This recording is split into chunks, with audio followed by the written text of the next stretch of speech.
This is going to be our next project. I bought this at auction and didn't have high expectations for it being real wood. I thought it might be, but I wasn't sure. Thank goodness it really is. It is a secretary. I'm gonna need to get a key for it, but this folds down and your desktop lays down on them. And then these go in, one large center drawer, two drawers in the middle, little drawers on the bottom, but right now it looks pretty bad. So let's get started, see if we can't make something out of this. Before we do anything, we're gonna lead test this.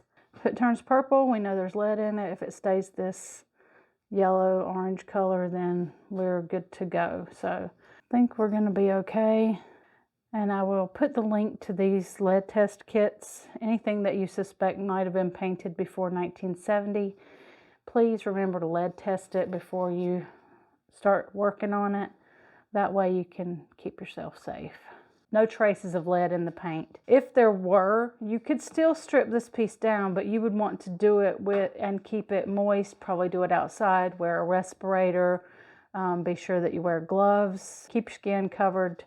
Do it safely and you'll be fine. But yeah, got no lead. I have had very few pieces that do have lead in the paint. It's not as prevalent as you might think, but yeah, it's always good just to be sure. We've been scrubbing on this thing with some awesome cleaner, which if you've never used it, it really is what it says. It is awesome, but this thing is just not coming up clean at all. And the reason that you clean first is so that you don't get the dirt, dust, oils that are on your piece. You don't want to push them into the wood fibers.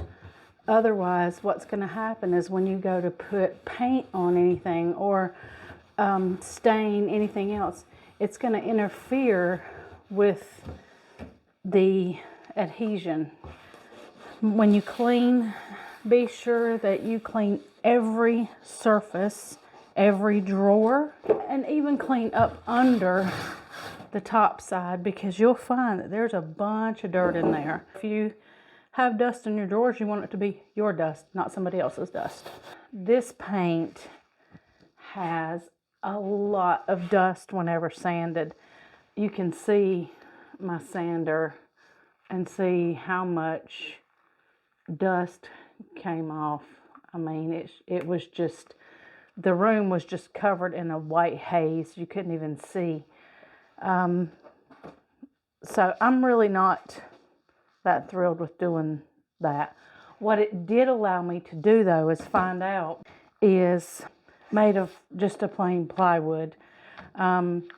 It's nice and solid. It's a good thick solid plywood, but it is plywood and it's rather crudely put together. So even if we sanded it down to bare wood, it really would not be something that you would want to leave wood. And I wanted to find out what kind of yellowing we had on the top, because if it's a tobacco yellowing, that needs to go. But what I believe it is, I think somebody has just put a fine line of polyurethane. And the reason is when you take acetone, it wipes off. But denatured alcohol doesn't take it off, so it's not shellac. Now, I have put stripper on this, and the stripper doesn't want to take it off even. So I think what I'm going to do is make sure that I have this all clean and smooth. And then I am just going to paint over it. It's not something I usually do, but I'm quite sure that this paint is down, and it is down well.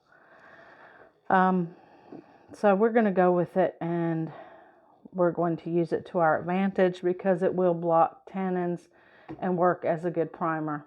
It obviously is a very good bond primer, but I do want to take off this this yellowing part that looks like it might be a poly because it may affect adherence.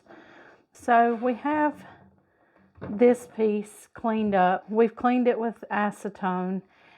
It is not nicotine stain because nicotine stain would not come off that easily.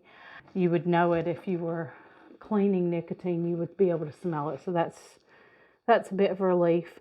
The paint that is on here, I believe, is probably a milk paint. Milk paints, when sanded, are really chalky and they adhere very, very well. Once it's on there and it's dried, it's not as easy to get it off, but I tell you what, they do hold up so well. Obviously, the gold is not coming off, which is quite interesting. I would have thought that would come off. I don't know what they used, but it's obviously a good gold paint. Anyone who wonders, will polyurethane yellow? Absolutely, it will yellow down and you'll have, you know, a cream, and then in a few months it'll start turning yellow, and the longer that it's on, the more amber yellow it will get. It's not a polyacrylic, which is a different thing. Polyacrylic is a water base, whereas polyurethane is an oil base. If you are doing this on wood and not over paint, most woods, like say a honey color or, you know, a mahogany, something like that, you're going to want that to amber down, and it looks really nice and just keeps getting richer and richer. Now what I want to do is make sure that there's no paint chipping anywhere. The thing is, keep in mind that if you have paint chipping, painting over it will not stop that. But you can paint over paint with chalk paint, but you have to be sure that there's no paint chips anywhere. So what I'm doing is just going through with a little scraper, and anything that looks like it's got loose stuff, I'm just popping off until no more will pop off. We're going to make sure that we go through and we sand those edges down. The only thing that concerns me is where I had sanded down to bare wood. So we're just going to shellac that. A couple coats of shellac will ensure that that does not bleed through. After several color changes and choices, I have decided that we are going to go green and gold on this piece. Something akin to like British racing green. So we're going to go really dark, nice gold on the moldings. I think that'll be nice. Going to go a bit bold. Now that we've got the body of this piece all painted, and what we're going to do is we're going to paint just the front edges of the drawers. And I've already got the bottom ones done, and I'm just rolling those. I've got a flock roller, a whiz flock roller, and I'm just going to do nice thin coats on this. Again, this is chalk paint. It's a DIY chalk paint, so it will adhere quite well. We're going to do nice thin coats. Slide that back in. And then we're going to do multiple coats, making sure that we've got nice edges, nice clean lines. Okay, now we have this piece all painted in its beautiful green color. What we're going to do is we're going to go ahead and top coat it because I'm going to do a little bit of stenciling on it, and it's always better to seal the work that you know is fine, and then start another layer. And what we're going to do is a raised script on the face of the drawers and on the side of the raised panel. Let me show you how I'm going to do that. What I have in this cup is some joint compound, and I've got some acrylic paint that I got from Hobby Lobby.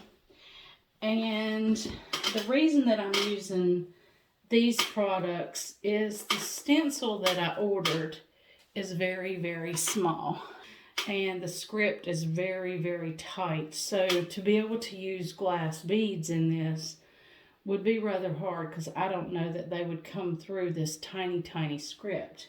So what I did is I took some of the joint compound, just with my small spatula here, and I'm going to mix up a little bit more because I'm not sure I've got enough to go over this entire project. So I'm going to put a little bit more in here, and then I just mix it in with my paint and add more paint until I get the color that I'm looking for. If you mix in too much paint and you end up getting it too watery, you can mix in a little bit of cornstarch to thicken it, because cornstarch doesn't change the color. I am going to add a little bit of mica powder, and I just ordered these off of Amazon. And I'm going to add a little bit of that to it. And that should get me the color that I want. Alright, I've just laid down some newspaper over here beside of me. And I'm just going to spray the back of my stencil so that nothing gets under it with a little bit of spray adhesive. And then I'm just going to put this down. Okay, make sure everything's down nice and tight so that when I spread this, it doesn't go up under my stencil.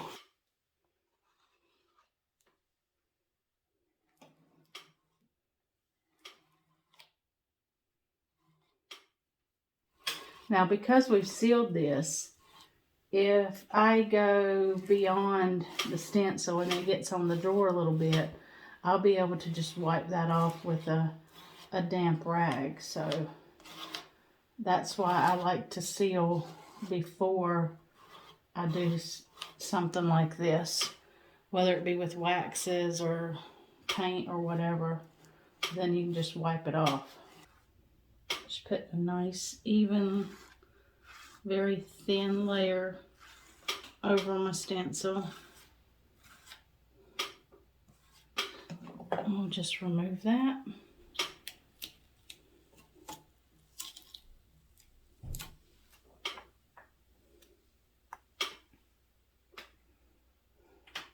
Like I say down here, you can just remove that with a wet cloth, your fingernail, what have you. A Q-tip would be a good way to do it too. Now I'm going to go ahead and clean these holes out too. I don't want that drying in there, causing trouble later. Now remember, it's always a good idea to wash your stencil in between every one.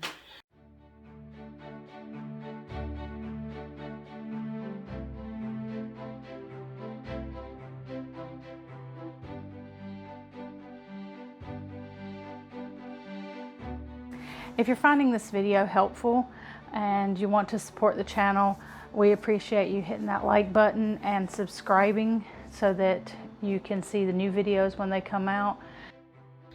Okay, now that we have the raised stencil on the sides and the drawers of this piece, what we're going to do is we're going to go ahead and top coat it. Now, if you remember, before I even put the stencils on, we did a top coat. And that actually saved me because there were some mistakes. This top piece, I actually did it backwards. It was almost dry and I had to remove it. And I was able to just take water and just keep rubbing, and finally it rubbed off and I was able to remove it and fix my mistake. We're going to start working on the hardware and making it look presentable. What I'm going to do is I'm just going to use some rub and buff and make them the same color as the script, and it'll just be a consistent look. The hardware is lovely on this piece for the piece that it is. I'll just put this on, and then tomorrow, as it's getting later in the day now, tomorrow I'll just buff them out and they'll look quite lovely. We're going to take a look at the drawers, and the inside of the drawers don't look too bad. This color, I think it works well with the green. I want to wax these sides, and that will make that wood look nice and fresh. It'll also make those drawer runners run quite well. So it's always nice to do this. And then when you go to put a piece back together, everything goes back together nicely. I just use a hard wax for this, but I put this on all of my drawer runners and wood that needs a bit of attention. It also will help to protect that wood, keep it from cracking. If there's anything I don't like the look of, paint, stains, things like that, you can at this time go through, remove that, and it just makes it look nicer. Because when a client comes to pick it up, or if you ship furniture and you know they come to pick it up, you take those drawers out, it doesn't look nice if there's paint and stains all over the bottom of it. You want it to be nice, pristine. We're going to just add in some black wax and just give it some low lights here and there. So this will just let that black wax just fall into those details and bring them out a bit.